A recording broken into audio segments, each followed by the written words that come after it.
Hey everyone, and welcome back to the channel. Today, I'm diving into Netflix's The Witcher, a series I finally got around to watching a couple of months ago. I hadn't read the books. Fantasy isn't usually my go-to genre, but I figured I'd give it a shot. And honestly, I was hooked by the end, so much so that I'm now reading the books. I suspect they are even better than the show, though I'm still a bit lost with all the names and titles since I'm not familiar with the source material. We are introduced to Geralt of Rivia, played by Henry Cavill, a witcher on a new assignment. He's investigating something in a small town, but the locals aren't exactly thrilled to see him. They call him a mutant, a creature of witchcraft, even a demon. One character, Marilka, is particularly vocal about her dislike. A sorcerer, Stregobor, adds that Geralt is incapable of feeling emotions.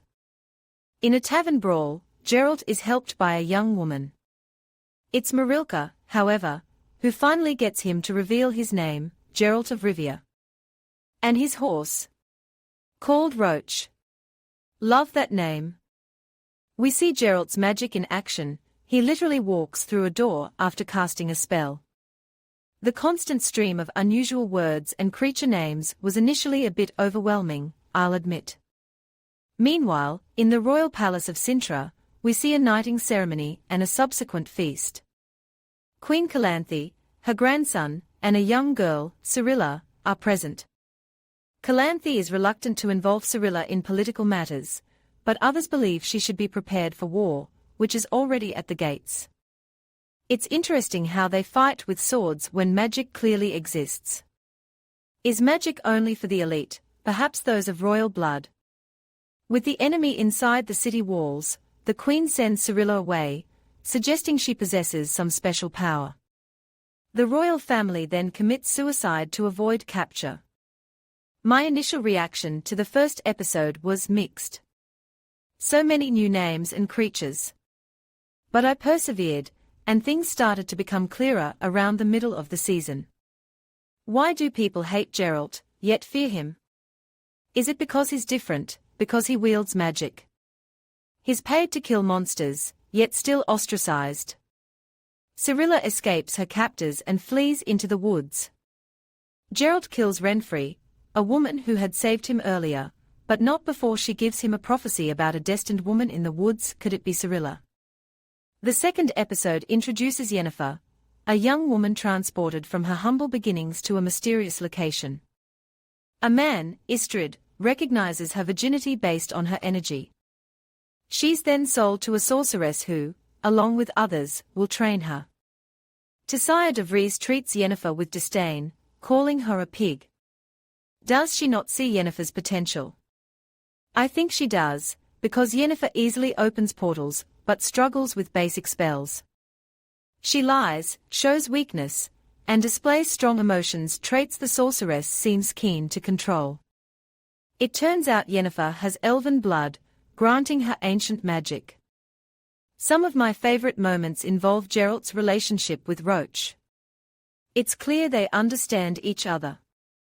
Geralt himself is fascinating. He's not emotionless, just different. I also appreciated the variety of Geralt's stories.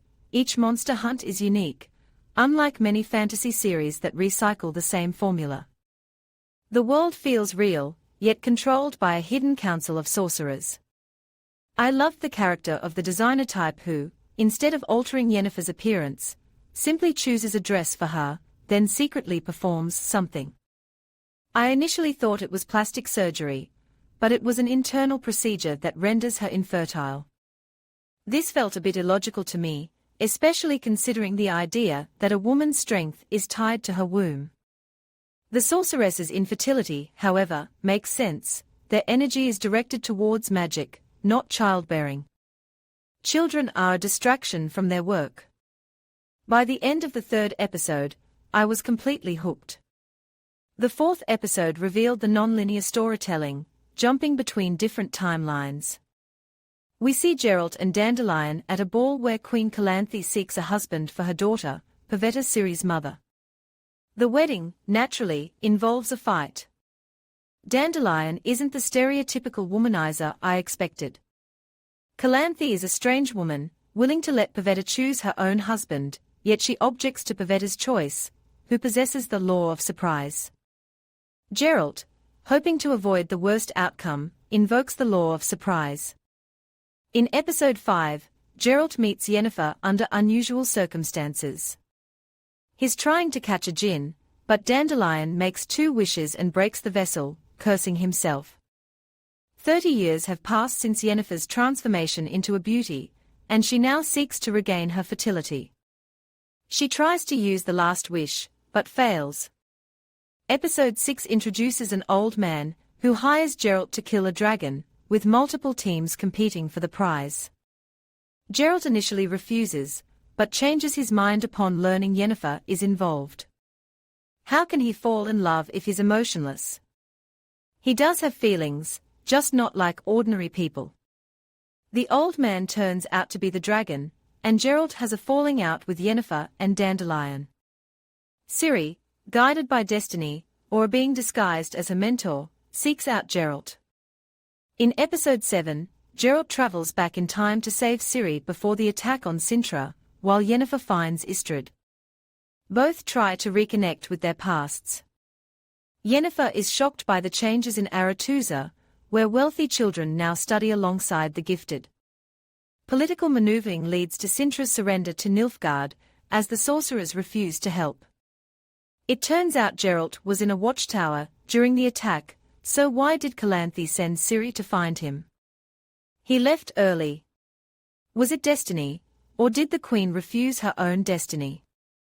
I finally understood what witches are, created to fight dangerous creatures, often magical in origin, born from curses. Magic is prevalent, though not everyone wields it.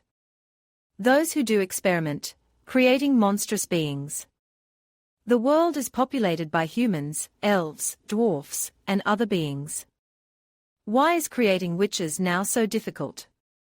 Geralt's mother suggests he was born naturally, and his upbringing seems to have shaped his noble character. The sorceresses' despair over their childlessness frustrates me. It's a common human concern. They've sacrificed family for power, but they gain more than ordinary lives. Isn't that worth it? Episode 8 features the Battle of Sodden Hill. Sorceresses who oppose the decision to surrender Cintra form a resistance and head to Sodden, a city in Nilfgaard's path.